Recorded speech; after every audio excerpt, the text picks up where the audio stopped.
மனிதர்கள் இந்த உலகத்தில் தனக்கென்று மனைவி மக்கள் இருந்தாலும், தன்னுடன் பழகுவதற்காக நண்பர்கள் அதிகம் இருந்தாலும், அக்கம் பக்கத்தினர் உற்றார் உறவினர்கள் என அதிகமான மக்கள் இருந்தாலும், மனைவி மக்களில் காட்டக்கூடிய அன்பை விட, உற்றார்களிடத்தில் காட்டக்கூடிய நேசத்தை விட, நண்பர்களிடத்தில் ஒதுக்கக்கூடிய நேரத்தை விட மனிதர்கள் பெரும்பாலும் இந்த உலகத்திலே நாம் அதிகம் பொருளாதாரத்தை சம்பாதிக்க வேண்டும்.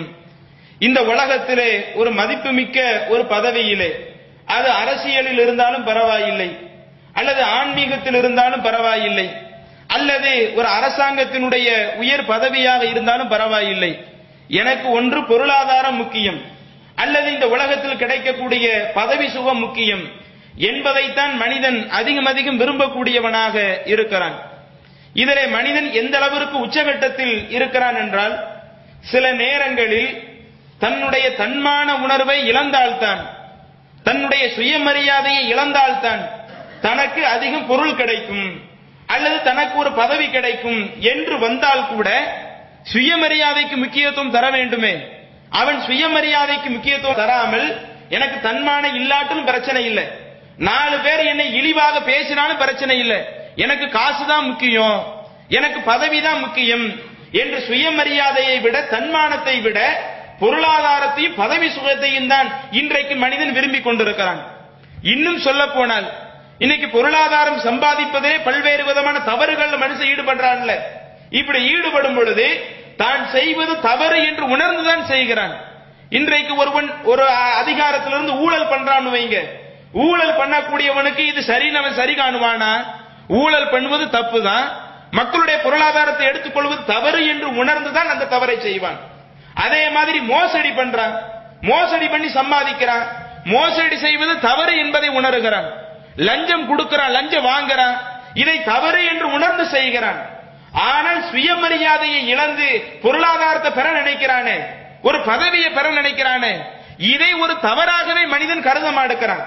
ஆனா இஸ்லாமிய மார்க்கத்தினுடைய கொள்கை கோட்பாடுகள் எடுத்துக்கிட்டா, இஸ்லாமிய மார்க்கம் மக்களை எந்த அளவுக்கு பக்குவப்படுத்துது, எந்த ஒரு நேரத்திலேயும் நீங்க உங்களுடைய தன்மானத்திற்கு குந்தகம் ஏற்படுற மாதிரி, உங்களுடைய மானம் பறிபோகிற மாதிரி எந்த ஒரு காரியத்தை நீங்க செஞ்சிடாதீங்க, நமக்கு சுயமரியாதை தான் முக்கியம் என்பதை, சுயமரியாதைக்கு முக்கியத்துவம் கொடுக்கக்கூடிய ஒரு மார்க்கமாக இஸ்லாம் இருப்பதை பார்க்கிறோம்.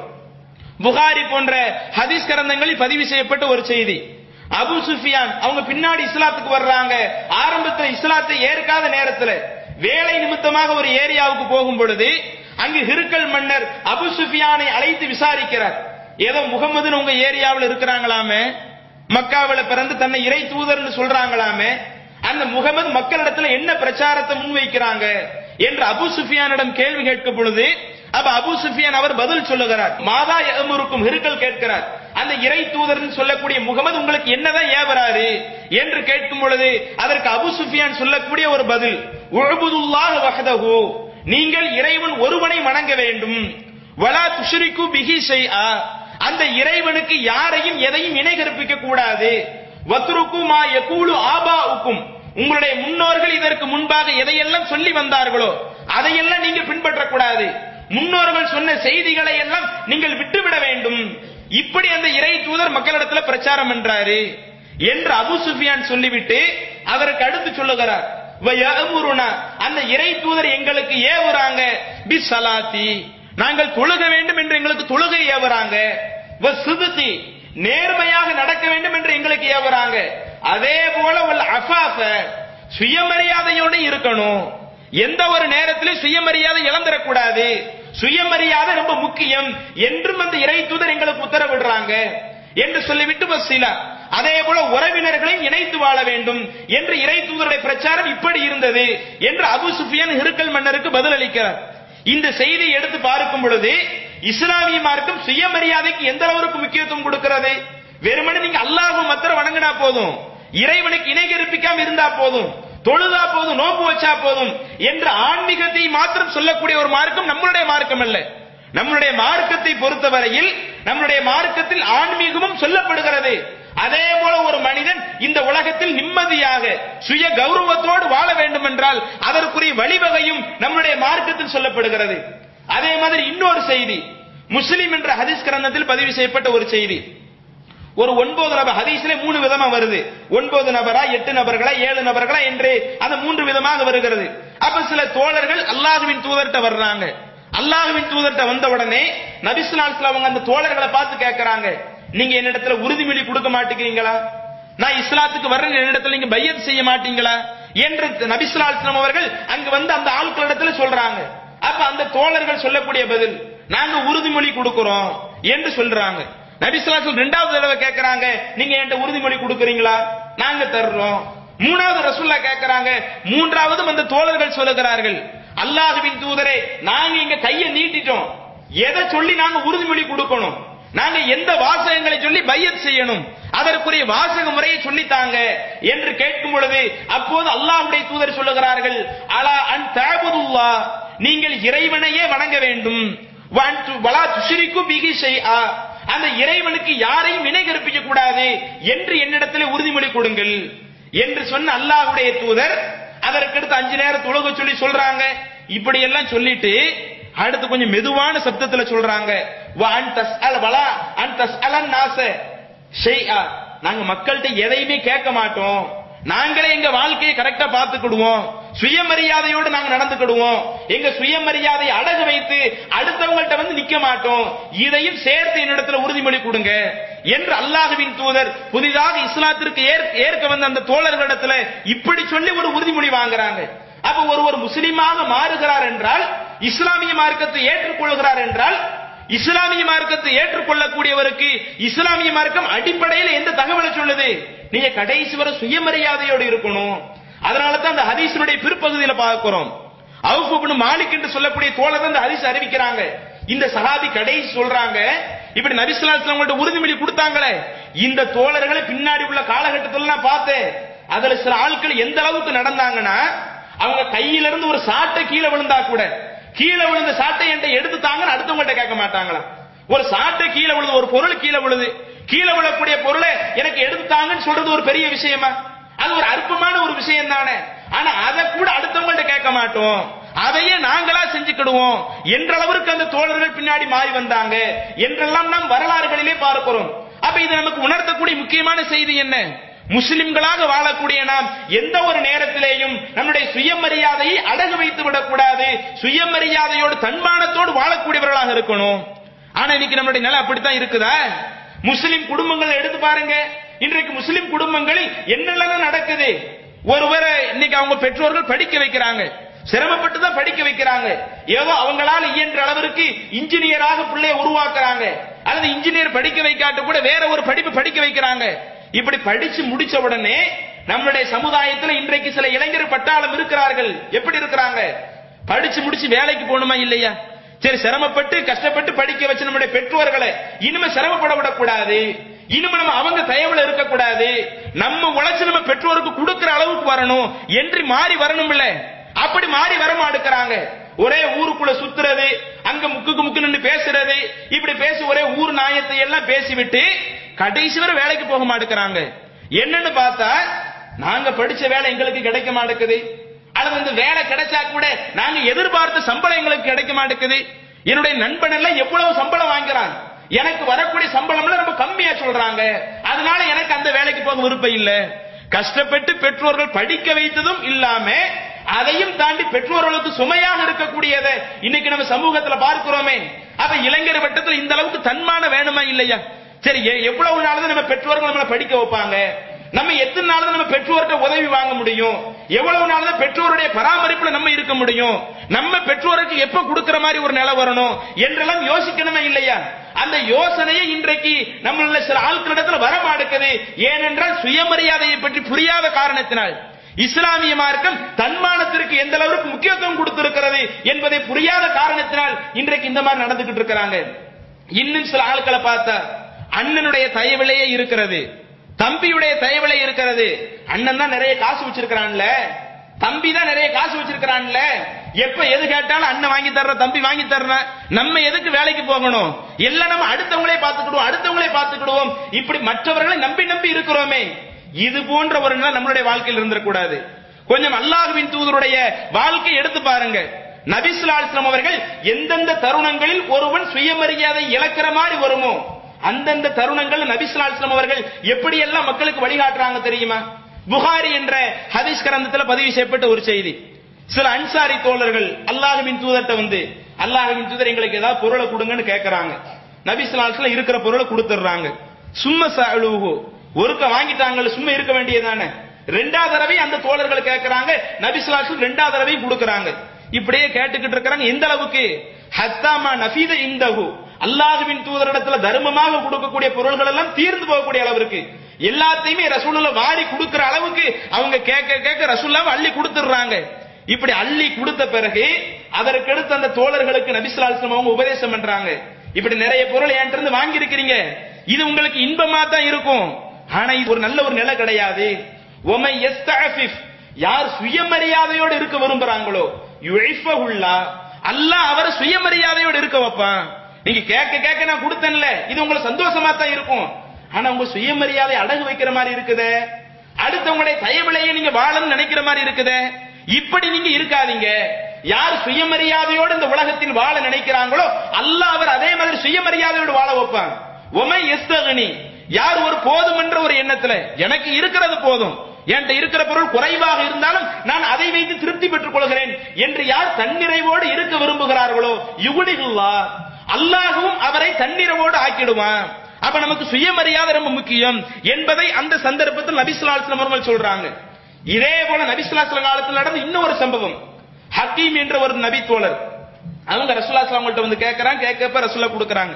மீண்டும் மீண்டும் கேட்கறப்ப கடைசி அல்லாஹ்வுடைய தூதர் கொடுத்து விட்டு சொல்றாங்க, யா ஹக்கீம், ஹக்கீமே, இன்ன ஹாதல் மால, நீங்க என்கிட்ட இருந்து வாங்குறீங்க இந்த பொருளாதாரம், இந்த பொருளாதாரம் என்பது ஹதீரத்துன் ஹுல்வத்துன், இது இனிமையாகத்தான் இருக்கும், பசுமையாகத்தான் இருக்கும். ஃபமன் அகதஹு பி சகாவத்தி நஃப்ஸின், யார் ஒரு தூய்மையான எண்ணத்தில் இந்த பொருளாதாரத்தை பெற்றுக் கொள்கிறாரோ ஊரிக்கலகு ஃபீஹி, அதுலதான் அல்லாஹ்வுடைய பரக்கத்து இருக்கும். வமன் அகதஹு பி இஸ்ராஃபி நஃப்ஸின், யார் பேராசையில எனக்கு நிறைய வேண்டும் நிறைய வேண்டும் என்று பேராசையில யார் அந்த பொருளாதாரத்தை பெற்றுக் கொள்கிறார்களோ லம் யுபாரிக் லஹு ஃபீஹி, அவருக்கு அவருடைய பொருளாதாரத்தில் எந்த பரக்கத்தும் செய்யப்படாது என்று சொல்லிவிட்டு அடுத்து ரசூலுல்லாஹ் சொல்றாங்க, அல் யதுல் உல்யா கைரும் மின் யது சுஃப்லா, நீங்க அடுத்தவங்கள்ட்ட வாங்கி பழக விரும்புறீங்களே, இதை விட அடுத்தவங்கள்ட்ட வாங்கக்கூடிய அந்த தாழ்ந்த கையை விட அடுத்தவங்களுக்கு கொடுக்கக்கூடிய உயர்ந்த கை இருக்குது, அந்த உயர்ந்த கை தான் சிறந்தது. நம்ம எப்போது எப்படி இருக்க பழகணும், நீங்க அடுத்தவங்கள்ட்ட வாங்கணும்னு நினைக்காதீங்க, நம்ம அடுத்தவங்களுக்கு கொடுப்போம். ஏதோ நம்மளால முடிஞ்ச அளவிற்கு ஒரு 1 ரூபாவோ 2 ரூபாவோ 5 ரூபாவோ நம்ம அடுத்தவங்களுக்கு உதவி செய்யக்கூடிய ஆளாகத்தான் இருக்கணுமே ஒழிய எந்த ஒரு நேரத்திலேயும் அடுத்தவங்க மூலமாக நீங்க வாழ நினைக்காதீங்க, அது உங்களுடைய சுயமரியாதைக்கு சரி வராது என்பது அல்லாஹ்வுடைய தூதர் இந்த உதாரணத்தின் மூலம் அழகா விளக்குறாங்க. அல் யதுல் உல்யா கைரும் மின் யது சுஃப்லா, உயர்ந்த கைதான் தாழ்ந்த கையை விட சிறந்தது என்று உபதேசம் பண்ண உடனே அப்ப அந்த தோழர் அந்த சபையிலே சொல்றாங்க, யா ரசூலுல்லாஹ், அல்லாஹ்வின் தூதரே, வல்லதி பஅஸக பில் ஹக், சத்தியத்தை கொண்டு உங்களை அனுப்பிய அந்த இறைவன் மீது ஆணையிட்டு சொல்லுகிறேன், லா அர்ஸவு அஹதன் ஷைஆ, நான் இனிமே எந்த மனிதர்கிட்டையும் எனக்கு அதை தாங்க இதை தாங்க என்று கேட்கவே மாட்டேன். நான் எதா நடந்தாலும் என்னுடைய வாழ்க்கையை நானே பார்த்துக் கொள்வேன், நான் ஒரு சுய கௌரவத்தை பார்த்துக்கிடுவேன். எந்த ஒரு நேரத்திலேயும் நான் அடுத்தவங்கள்ட்ட இதை தாங்க அதை தாங்கன்னு கேட்க மாட்டேன். எதுவரை ஹத்தா உஃபாரிக துன்யா, நான் எப்பொழுது இந்த உலக வாழ்க்கையை விட்டு பிரிந்து செல்கிறேனோ அதுவரை இன்னும் அடுத்தவங்கள்ட்ட கேட்க மாட்டேன் என்று அல்லாஹ்வின் தூதரிடத்துல இறைவன் மீது ஆணையிட்டு சொல்றாங்க. நபி ஸல்லல்லாஹு அலைஹி வஸல்லம் மரணத்திற்கு பிறகு அபூபக்கர் ஆட்சி பொறுப்புக்கு வர்றாங்க. அவங்களுக்கு இஸ்லாமிய அரசாங்கத்திற்கு நிறைய சொத்துகள் வருது, அதை மக்களுக்கு பகிர்ந்து கொடுக்கும் பொழுது ஹக்கீம் அழைச்சு கொடுக்கறாங்க, ஹக்கீம் இது உங்களுக்குரிய பங்கு, இல்ல நான் வாங்க மாட்டேன். இப்படி அல்லாஹ்வின் தூதர்கிட்ட நான் ஒரு சத்தியம் செஞ்சிருக்கிறேன், நான் மரணம் வர்ற வரை இனிமே யார்கிட்டையும் எதையும் வாங்க மாட்டேன்னு சொல்லி இருக்கிறேன், எனவே நீங்க எனக்கு தர வேண்டாம். திரும்ப அபூபக்கர் அவங்களுடைய ஆட்சிக்கு பிறகு உமர் அவங்களுடைய ஆட்சி வருது, அதுல கூட அதே மாதிரி சொல்றாங்க. அப்ப உமர் அவங்க மக்களை முன்னிறுத்தி சொல்றாங்க, மக்களை இதுக்கு நீங்க தான் சாட்சி, நான் இவருக்கு கொடுக்கணும் தான் நினைக்கிறேன், இவரை கூப்பிட்டு கேட்கிறேன், ஆனால் இவர் எனக்கு அந்த பொருள் வேண்டான்னு மறுக்கிறாரு, இதற்கு நீங்க தான் சாட்சி என்று சொல்லப்படக்கூடிய இந்த செய்திகளை எல்லாம் புகாரி போன்ற ஹதீஸ் கிரந்தங்களை நாம் பார்க்கிறோம். அப்ப இந்த செய்தி நமக்கு உணர்த்தக்கூடிய கருத்து என்ன, அல்லாஹ்வுடைய தூதர் ஹக்கீம் என்ற அந்த தோழரை பார்க்கிறாங்க, அவர் யாசகம் கேட்க கேட்க கொடுத்து விட்டு இது சுயமரியாதை இழக்கிற மாதிரி இருக்குது என்பதை உணர்ந்து அங்க சுயமரியாதையை போதிக்கிறாங்களே, போதிச்ச உடனே அதுக்கு அப்படியே கட்டுப்பட்டவங்களாக அந்த தோழர்கள் மாறி வர்றாங்களே, இதே மாதிரி நாமும் இருக்கணும். எந்த ஒரு சந்தர்ப்பத்திலேயும் சுயமரியாதைக்கு இழுக்கு ஏற்படுற மாதிரி எந்த ஒரு காரியத்தை நம்ம வாழ்க்கையில் அமைச்சுக்கிடக் கூடாது. இன்னும் கொஞ்சம் சஹாபாக்களுடைய வாழ்க்கை எடுத்து பாருங்க. நபி ஸல்லல்லாஹு அலைஹி வஸல்லம் காலத்துல எந்த மாதிரிலாம் நடக்கு தெரியுமா? முஸ்லிம் என்ற ஹதீஸ் கிரந்தத்தில் பதிவு செய்யப்பட்ட ஒரு ஆதாரபூர்வமான ஒரு செய்தி. ஒரு முறை ரபியா பின் கஅப் என்று சொல்லக்கூடிய ஒரு நபி தோழர், இவங்க யாருன்னா திண்ணை தோழர். திண்ணை தோழர் நம்ம ஏற்கனவே பல இதுல கேள்விப்பட்டிருப்போம். இஸ்லாத்திற்காக மதீனாவிற்கு வந்து அவங்களுக்கு சகோதரத்துவத்தை ஏற்படுத்துறதுக்கு யாருமே இல்லாத நிலையில பள்ளிவாசலே கெதின்னு கிடந்தாங்களே, அவங்களத்தான் அஸ்ஹாபு சுஃபான் சொல்லுவாங்க, திண்ணை தோழர்கள் சொல்லுவாங்க. அந்த திண்ணை தோழருடைய வாழ்க்கை எப்படி இருந்துச்சு? ரொம்ப கஷ்டத்திலும் கஷ்டமாக. அவங்க யார்கிட்டையும் சுயமரியாதை இழந்து எங்களுக்கு பசிக்குதுன்னு வந்து கேட்க மாட்டாங்க. மத்தவங்க தான் என்ன செய்வாங்க, வீட்டுல ஏதேனும் விருந்து ஏற்பாடு பண்ண அதுல சில திண்ணை தோழர்கள் வீட்டுல அழைச்சு போய் விருந்து கொடுப்பாங்க. அப்ப அந்த அளவுக்கு சுயமரியாதையோடு சுய கௌரவத்தோடு அவங்க வாழ்க்கை ரொம்ப ஏழ்மை நிலையில இருந்தாலும் அந்த சுய கௌரவத்தை பேணக்கூடியவர்களா அவங்க இருந்திருக்கிறாங்க. அப்ப அப்படிப்பட்ட திண்ணை தோழர்கள் ஒருவர் தான் ரபியா பின் கஅப் என்று சொல்லக்கூடிய தோழர். இவங்க ஒரு முறை நபி ஸல்லல்லாஹு அலைஹி வஸல்லம் தொழுகைக்காக உளு செய்யும் பொழுது உளு செய்வதற்கு இந்த ஏற்பாடு செஞ்சு கொடுக்கறாங்க, தண்ணி எல்லாம் எடுத்து கொடுக்கறாங்க. அப்ப நபி ஸல்லல்லாஹு அலைஹி வஸல்லம் உளு செய்து விட்டு இவங்கள்ட்ட சொல்றாங்க, ஃபகால லி, அல்லாஹ்வுடைய தூதர் என்னிடத்துல சொன்னாங்க, சல் ரபியாவை நீங்க என்கிட்ட ஏதாவது கேளுங்க, நீங்க கேட்டா அதை உங்களுக்கு தர்றேன் என்று அல்லாஹ்வுடைய தூதர் என்கிட்ட சொன்னாங்க. நான் இப்ப நபி ஸல்லல்லாஹு அலைஹி வஸல்லம் என்ன சொன்னேன் தெரியுமா? அல்லாஹ்வின் தூதரே, முராஃபகத்தக ஃபில் ஜன்னா, நான் சொர்க்கத்துல உங்களோடு இருக்கேன்னு விரும்புறேன். நீங்க கேட்க சொல்றீங்கல்ல, நான் கேட்கிறேன். என்ன கேட்கிறேன்? மறுமையினால நான் சொர்க்கத்துல உங்களோடு இருக்கணும். அப்ப நபி ஸல்லல்லாஹு அலைஹி வஸல்லம் சொல்றாங்க, அவ கைரதாலி, இதெல்லாம் வேற ஏதாவது கேளுப்பா. அப்பவும் சொல்றாங்க, ஹுவதாக்க, அல்லாஹ்வுடைய தூதர் எனக்கு இதுதான் வேணும் என்று அந்த தோழர் கேட்கிறப்ப அப்ப நபி ஸல்லல்லாஹு அலைஹி வஸல்லம் சொல்றாங்க, சொர்க்கத்துல என்னோட இருக்க விரும்புறீங்களா? அப்ப நீங்க அதிகமாக சுஜூது செஞ்சு எனக்கு உதவுங்க, அதான் நிறைய உபரியான வணக்கங்களை செய்யுங்க. அந்த நிறைய உபரியான வணக்கங்களை நீங்க செஞ்சா மறுமையினால சொர்க்கத்துல என்னோடு இருக்கலாம் என்று அல்லாஹ்வுடைய தூதர் சொல்றாங்க. இந்த செய்தியில நம்ம கவனிக்க வேண்டிய விஷயம் என்ன? அவங்களுடைய வாழ்க்கையை எடுத்து பார்த்தால் அடுத்த வேளை சாப்பாட்டுக்கு என்ன நிலை சொல்லவே முடியாது. யாரேனும் வந்து சாப்பாட்டுக்கு அழைச்சு போய் சாப்பாடு கொடுத்தால்தான் அவங்க பசி போருக்கிற அளவுக்கு இருக்குது. இவங்க சுயமரியாதை இழந்து இன்னைக்கு ரோட்ல வெளியே போக முடியல. ஜும்மா முடிச்சிட்டு போகணும், அதுக்கு நம்மளை பின்பற்றி ஒரு கூட்டமே வரும், ஏதாவது கொடுங்க ஏதாவது கொடுங்க, சாப்பாடு வாங்கி கொடுங்க என்று இந்த மாதிரி கேட்பவர்களா அவங்க இருந்தாங்களா? அவங்க சுயமரியாதையோடு வாழ்ந்தாலும் அல்லாஹ்வின் தூதர் ஏதாவது கேளுப்பா என்று கேட்ட நேரத்தில் கூட அல்லாஹ்வின் தூதரே எனக்கு எல்லா வேலைக்கும் சாப்பாடுக்கு ஏதாவது ரெடி பண்ணிருங்க அப்படி கேட்கல. நாங்க உடுத்துறதுக்கு ஒழுங்கான ஆடை இல்ல, அந்த ஆடைக்கு ஏதாவது ஏற்பாடு பண்ணுங்க அப்படி கேட்கல. சொர்க்கத்துல உங்களோடு இருக்கணும் என்ற அந்த விஷயத்துல கூட சரி ஒரு சான்ஸ் கிடைச்சிருச்சு, நபி ஸல்லல்லாஹு அலைஹி வஸல்லம் அவங்கள்ட்ட இந்த உலகத்துல நமக்கு என்னெல்லாம் தேவை இருக்குதோ எல்லா தேவையும் கேட்டுருவோம் என்று கேட்டு விடாமல் அந்த அளவிற்கு சுய மரியாதையோடு சுய கௌரவத்தோடு வாழ்ந்து காட்டுறாங்களே, இதே போன்று வாழக்கூடியவர்களாக நாம் இருக்க வேண்டும். இது சுயமரியாதையில் அந்த பொருளாதாரத்தில் நாம் என்ன செய்யறோம், இன்னைக்கு நிறைய பின்னடைவில் இருக்கிறோம். நாம் தெரிந்து கொள்ள வேண்டிய விஷயங்களில் இது ஒண்ணு. இன்னும் நம்மளுடைய வாழ்க்கையில சில அம்சங்கள் இருக்குது. அங்கு வந்து சுயமரியாதையை பார்த்து விட்டு பாவமான காரியத்துல போய் விழுந்துகிட்டு இருக்கிறோம். ஒண்ணு, அந்த பொருளாதார விஷயத்துல சுயமரியாதையை கவனிக்க மாட்டேங்கிறோம், நம்மளா தப்பு செஞ்சுக்கிட்டு இருக்கிறோம். எந்த இடத்துல சுயமரியாதை பார்க்க கூடாதோ அந்த இடத்துல சுயமரியாதை பார்த்துக்கிட்டு இருப்போம். இப்ப உதாரணத்திற்கு நம்முடைய சமுதாயத்துல ஒரு பெரிய ஒரு பிரச்சனை வந்துருச்சுன்னு வைங்க, ஒரு நெருக்கடி வந்துருச்சு, மக்கள் எல்லாம் ரொம்ப சிரமத்தில் இருக்கிறப்ப அப்ப நம்ம என்ன செய்யணும், அந்த சிரமத்தை நீக்கி கொடுப்பதற்காக பாடுபடணும். இஸ்லாமிய மார்க்கத்தை சொல்லத்தானே செய்யுது, அத்தீனு நசீஹா, மார்க்கம் என்றாலே பிறர் நலம் நாடுவதுதான். அப்ப கூட சஹாபாக்கள் கேட்கிறாங்க, குல்நாலிமன், அல்லாஹ்வின் தூதரே நாங்க யாருக்கு நலம் நாட? அப்ப நபி ஸல்லல்லாஹு அலைஹி வஸல்லம் ஒவ்வொன்னா பட்டியல் போடுறாங்க. நீங்க அல்லாஹ்வுக்கு நலம் நாடுங்க, அவனுடைய தூதருக்கு நலம் நாடுங்க, அவனுடைய வேதத்திற்கு நலம் நாடுங்க, முஸ்லிம் தலைவர்கள் உங்களை இஸ்லாத்தின் அடிப்படையில் வழி நடத்துறாரா அவருக்கு நலம் நாடுங்க என்று சொன்ன அல்லாஹ்வுடைய தூதர் ஆம்மத்திஹிம், பொதுவா எல்லா மக்களுக்கும் நலம் நாடுங்க. ஒருவர் கஷ்டப்பட்ட அந்த கஷ்டத்தை பார்த்து நீங்க சும்மா இருக்க கூடாது என்ற அளவுக்கு மார்க்கம் என்ன செய்யுது, அந்த பிறர்கள் நாடக்கூடிய விஷயத்துல அதிகம் அக்கறை எடுக்க சொல்லுது. ஆனா இன்னைக்கு நம்மள சில ஆட்கள் எப்படி இருப்பாங்க தெரியுமா, வெறுமனை ஒயிட் காலர்ஸாக இருப்பாங்க. என்கிட்ட பொருளாதாரம் இருக்குது, என்னுடைய வாழ்க்கை எனக்கு பார்த்துக்கிட்ட தெரியும், நான் எதுக்கு அடுத்தவங்க விஷயத்துல அக்கறை எடுக்கணும்? இப்ப அடுத்தவங்களுக்கு ஒரு பொருளாதார உதவி தேவைப்படுது, என்கிட்ட இருக்கிறத கொடுத்துருவேன், என்கிட்ட இல்லாட்ட நான் அதுக்காக நினைக்கிட மாட்டேன், என்கிட்ட இல்லப்பான்னு கையை விரிச்சிருவேன். நான் எதுக்கு அவருடைய கஷ்டத்தை நீக்குவதற்காக பாடுபடணும்? நான் அடுத்தவங்கள்ட்ட போய் கேட்கவா? நான் அடுத்தவங்கள்ட்ட போய் கையேந்தி இப்படி நாங்க பொருளாதார உதவிக்காக வந்திருக்கிறோம், மருத்துவ உதவிக்காக வந்திருக்கிறோம், இன்ன பிற உதவிக்காக வந்திருக்கிறோம், உங்களால முடிஞ்சதை கொடுங்க என் வாழ்க்கையில நான் கேட்க மாட்டேன்ல, என் வாழ்க்கையில நான் கேட்காததுனால அடுத்தவங்க சிரமப்பட்டா அந்த சிரமத்தை நீக்கிறதுக்கு நான் மக்கள்கிட்ட போய் நிக்க மாட்டேன், மக்கள்கிட்ட போய் கையேந்த மாட்டேன், பிறருடைய சிரமத்தை நீக்குவதற்காக நான் இப்படி மக்கள்கிட்ட வாங்கி நான் கொடுக்க மாட்டேன் என்று அப்படியே மேலோட்டமாக இருக்கக்கூடியவர்கள் கூட நம்முடைய சமுதாயத்தில் இருக்கிறாங்க. ஆனா அல்லாஹ்வுடைய தூதர் சுயமரியாதைக்கு எந்த அளவுக்கு முக்கியத்துவம் கொடுத்தாங்க. அதே அல்லாஹ்வுடைய தூதர் தான் பொது காரியம் என்று வந்துவிட்டால் அப்பொழுது நம்ம மக்கள்கிட்ட வாங்குறது தப்பல்ல. இதுக்கு நம்ம பிரபலியமான ஒரு செய்தி புகாரி என்ற ஹதீஸ் கிரந்தத்தில் பதிவு செய்யப்பட்ட ஒரு செய்தி. நபி ஸல்லல்லாஹு அலைஹி வஸல்லம் அவர்கள் பெருநாள் தினத்தில் மக்களுக்கு உரை நிகழ்த்தும் பொழுது அந்த உரை பெண்கள் பகுதிக்கு கேட்காது என்பதை நபி ஸல்லல்லாஹு அலைஹி வஸல்லம் புரிந்துகிட்டு தனியாக பெண்கள் பகுதிக்கு வந்து உபதேசம் பண்ணுவாங்களாம். அல்லாஹ்வுடைய தூதர் அந்த பெண்களுக்கு உபதேசம் செய்வார்கள். அமரஹுன்ன பி சதகா, இன்னும் அந்த பெண்களுக்கு நீங்க அதிகமா தான தர்மம் செய்யுங்க என்றும் அல்லாஹ்வுடைய தூதர் சொல்லுவாங்க. இப்படி சொன்ன உடனே அந்த பெண்கள் எல்லாம் என்ன செய்வாங்க தெரியுமா? யுல்கில் குர்த வல் காத்தம, தங்களுடைய காதணிகளையும் தங்களுடைய மோதிரங்களையும் அந்த பெண்கள் கலட்டி அந்த தர்மத்திற்காக கொடுப்பாங்க. இப்படி கொடுக்கும்போது அதனுடைய நிலை எப்படி இருக்குமா?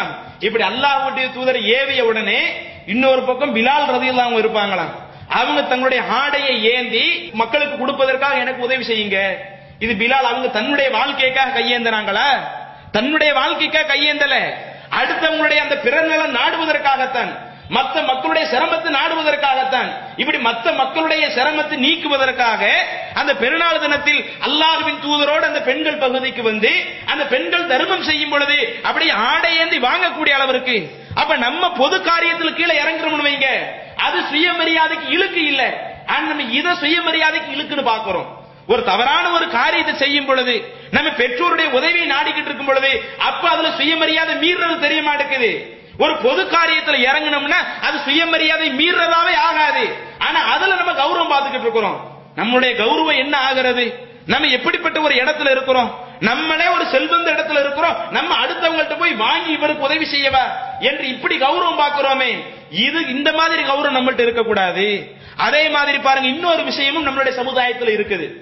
சில பாவமான காரியத்தை செய்வாங்க, அதுல நம்மளுடைய கௌரவம் என்ன ஆகிறது, நம்ம சுயமரியாதை என்ன ஆகிறது? இப்ப உதாரணத்துக்கு திருமணம் முடிக்கிறாங்க வைங்க, திருமணத்துல மார்க்கும் சில நிபந்தனைகளை எல்லாம் சொல்லுது. ஆண்கள் தான் என்ன செஞ்சிடணும், மகர் தொகை கொடுக்கணும், பெண் இருந்து வரதட்சணை வாங்கக்கூடாது. அதே மாதிரி திருமண விருந்து கூட மாப்பிள்ளை தான் போடணும், பெண் வீட்டார்கள் திருமண விருந்து போடக்கூடாது.